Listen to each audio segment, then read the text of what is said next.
안녕하세요. 오늘 저희가 함께 좀 깊이 파고들어 볼 자료는요. 사도행전 2장의 한 구절을 바탕으로 한 설교문, 그리고 그 설교 음성 파일입니다. 네, 삐뚤어진 세대에서 일어나라. 라는 제목부터가 상당히 강렬한 설교인데요. 이 자료들을 통해서 한 2000년 전의 메시지가 오늘을 사는 우리에게 어떻게 연결되는지 그 논리의 여정을 한번 같이 따라가 보려고 합니다. 네. 바로 그 연결이 이번 분석의 핵심이라고 할 수 있겠습니다. 고대 텍스트가 어떻게 시공간을 넘어서 현대인의 마음에 가닿을 수 있는지, 맞아요. 그 과정에 어떤 장치들이 쓰였는지를 살펴보는 게 되게 흥미로울 거예요. 네, 그 시작통이 아주 재밌습니다.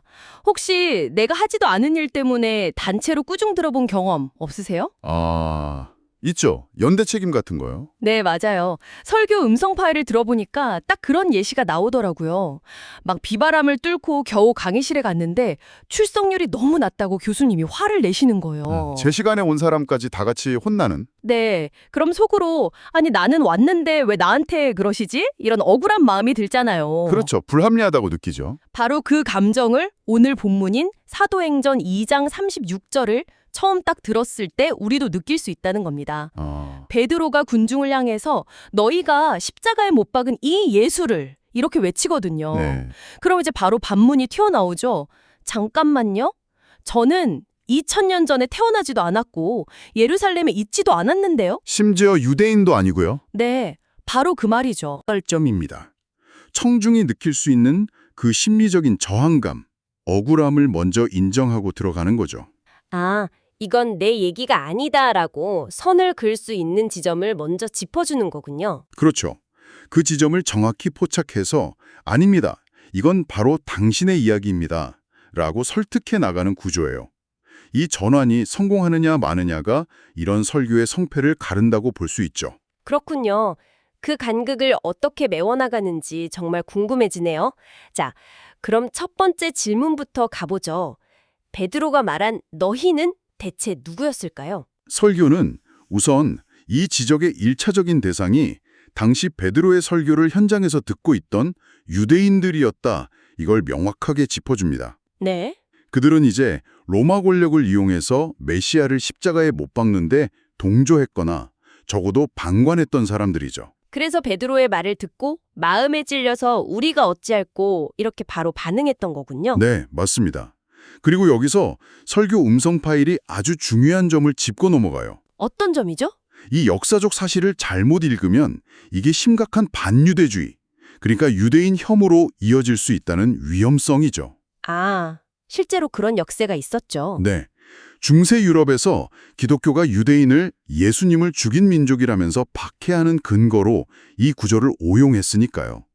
그래서 설교자는 본문의 초점이 특정 민족을 비난하는 게 아니라고 강조합니다. 그럼 어디에 초점을 맞춰야 하는 건가요? 바로 그들의 반응이요. 자신들의 거대한 잘못을 깨닫고 절박하게 해결책을 찾는 그 모습에 맞춰져야 한다고 말이죠. 아, 그 부분을 짚어주는 게 굉장히 중요하네요. 되게 책임감 있는 해석이라고 느껴집니다. 자, 그럼 1차 대상은 당시 유대인들이었는데 이야기가 여기서 어떻게 오늘날의 우리에게로 확산되는 건가요? 바로 그 지점에서 설교의 논리가 일종의 도약을 합니다. 도약이요? 네. 왕의 찔림을 받은 사람들에게 베드로가 회개하고 세례를 받으면 죄사함과 성령의 선물을 받을 거라고 약속하는데요. 네. 그 약속의 대상이 누구인지를 설명하는 사도행전 2장 39절. 이 구절이 설교 전체의 논리적인 경첩 역할을 합니다. 이 약속은 너희와 너희 자녀와 모든 먼데 사람. 아, 모든 먼데 사람. 이 표현이 핵심 키워드군요. 그렇습니다.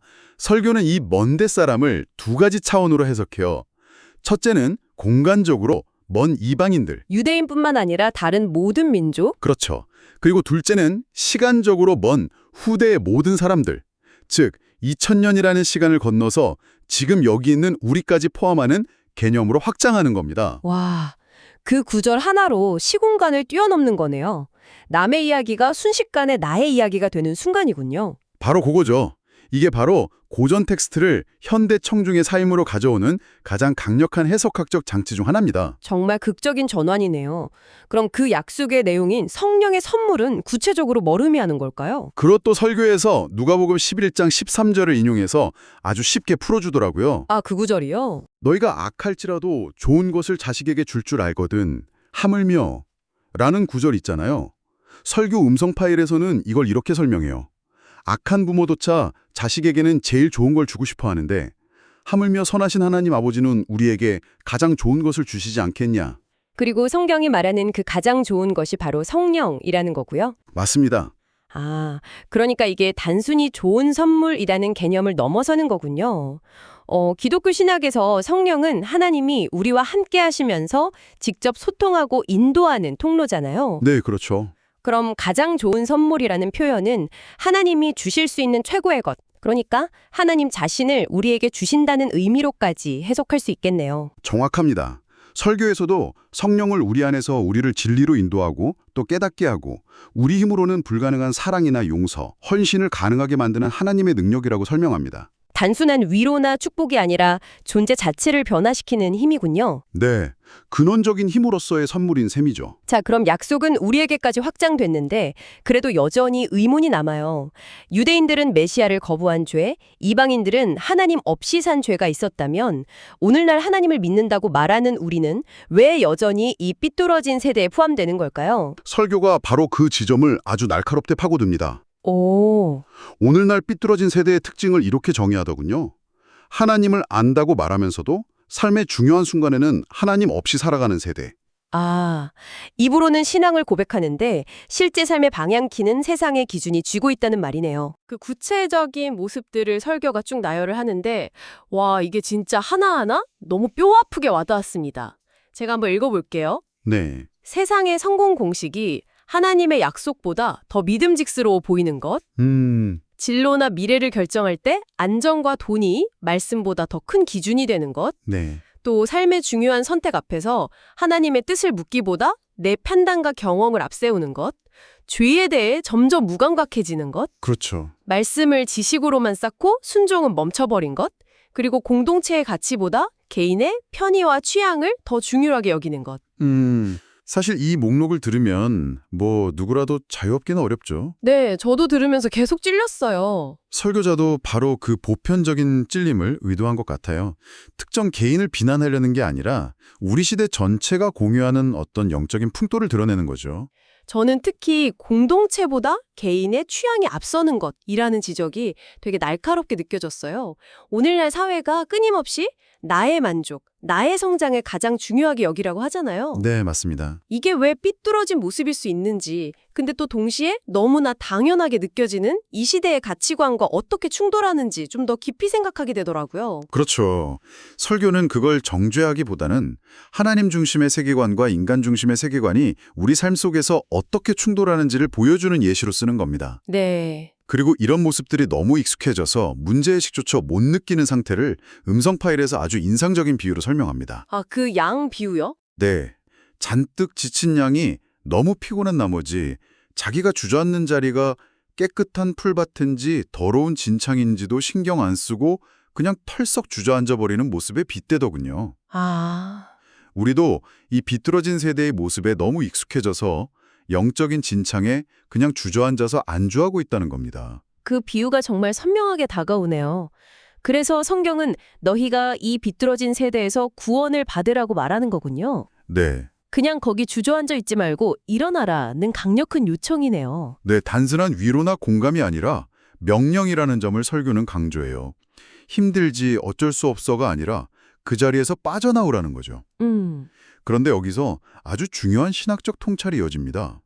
그 진창에서 일어나는 힘이 과연 어디서 나오느냐는 질문이죠. 보통은 결단해야 한다, 의지를 다져야 한다, 환경을 바꿔야 한다 이렇게 생각하기 쉬운데요.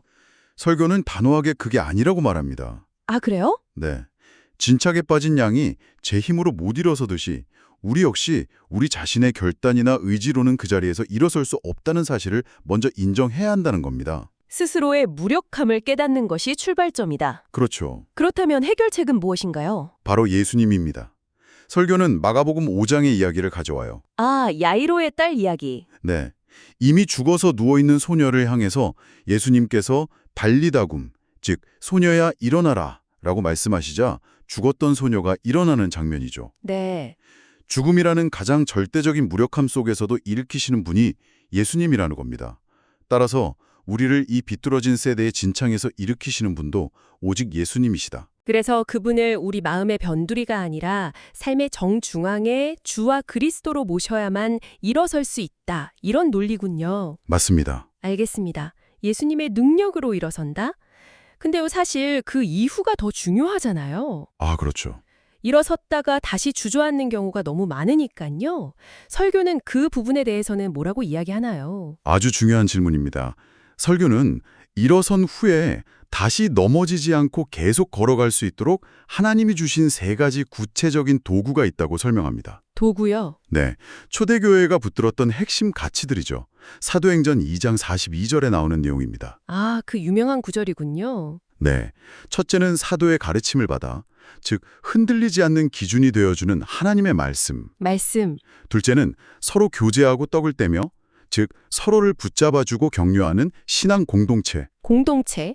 그리고 셋째는 오로지 기도하기를 힘쓰니라, 즉 넘어지지 않을 능력을 공급받는 기도입니다. 이 3가지가 우리를 붙들어주는 3개의 기동 역할을 한다는 거죠. 근데 솔직히 말씀, 공동체, 기도라는 이 3가지 해답은 기독교인이라면 누구나 아는 되게 고전적인 해답이잖아요. 네, 듣기에 따라서는 자체 너무 뻔한 결론으로 들릴 수도 있겠다 이런 생각이 들었어요. 충분히 그렇게 생각할 수 있습니다.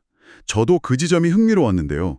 설교의 전체 구조 안에서 보면 이 3가지가 제시되는 타이밍이 절묘해요. 타이밍이요? 네, 이것들은 스스로 일어서기 위한 노력의 도구로 제시된 게 아니거든요. 아, 이미 예수님을 통해 일어선 사람이 다시 주저앉지 않기 위한 버팀목이자 유지장치로 제시된다는 점이 중요합니다. 목적이 다른 거죠.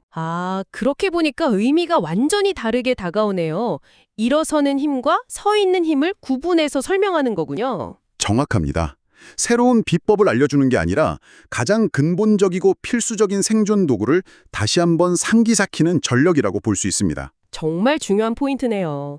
이 모든 신학적인 논의들이 마지막에 아주 구체적인 행동 하나로 연결되면서 마무리되던데 그 부분도 굉장히 인상적이었습니다. 네, 바로 OCC 선물 상자 이야기죠. 맞아요. 갑자기 캄보디아, 몽골, 필리핀 아이들에게 보낼 선물 상자를 포장하자는 이야기로 넘어가서 처음엔 응? 갑자기? 하는 생각이 들었어요. 그렇죠. 이 거대한 신학적 논의랑 작은 선물 상자 사이에 어떤 연결고리가 있는 걸까요? 바로 그 지점이 이 설교의 백미라고 생각합니다. 추상적인 결심을 구체적인 행동으로 번역해 주는 거죠. 행동으로 번역한다. 설교자는 이 선물 상자를 준비하는 행위를 일어서는 작은 몸부림이라고 표현합니다. 나와 내 자식만 소중히 여기는 것이 삐뚤어진 세대의 기본 가치관이라면 네. 나와 아무 상관도 없어 보이는 먼 나라 아이들을 위해 내 시간과 물질을 들여서 선물을 준비하는 행위는 그 가치관에 정면으로 반하는 선택이니까요. 그게 바로 비뚤어진 세대에서 구원을 받는 구체적인 실천이 되는 거군요. 머리로만 동의하고 끝나는 게 아니라 손과 발로 다른 선택을 해보는 것. 그렇습니다. 이 작은 상자가 단순한 구호 물품이 아니라 복음의 향기가 스며드는 통로가 되기를 소망하는 마음까지 담겨 있죠. 이 선물을 받은 아이들이 상자 안의 물건보다 더 크신 선물, 즉 오늘 우리가 계속 이야기했던 성령의 선물을 만나게 되기를 기도하는 마음으로 준비하는 것. 이것이야말로 비틀어진 세대의 흐름을 거스르는 작지만 분명한 일어섬의 증거가 된다는 논리입니다. 이 설교는 결국 우리에게 아주 근본적인 질문을 던지고 있네요. 우리는 좋든 싫든 이 비틀어진 세대의 강력한 영향력 아래 살고 있고 또 수시로 그 기준에 물들고 때로는 그 진창에 주저앉아버린다는 사실을 부정할 수가 없습니다. 그렇죠. 하지만 성경은 그런 우리에게 어쩔 수 없다고 위로하며 끝나는 대신 거기서 구원을 받으라, 즉 자리를 털고 일어나라고 명령하고 있다는 것. 맞습니다. 그리고 오늘 우리가 살펴본 설교는 일어선 후에도 계속 그 길을 걸어갈 수 있도록 말씀, 공동체, 기도라는 3가지 도구를 우리 손에 쥐어주었습니다. 네. 오늘 당신의 삶을 한번 돌아보시면 어떨까요? 이 3가지 도구 중에 지금 가장 손에 익숙하게 잘 잡히고 있는 도구는 무엇인가요? 반대로 한동안 쓰지 않아서 먼지가 뽀얗게 쌓여 있거나 어쩌면 어디에 뒀는지조차 가물가물해진 도구는 무엇인가요? 이 질문을 잠시 곱씹어 보는 것이 오늘 우리가 함께한 이 깊은 탐구의 의미 있는 마무리가 될 것 같습니다.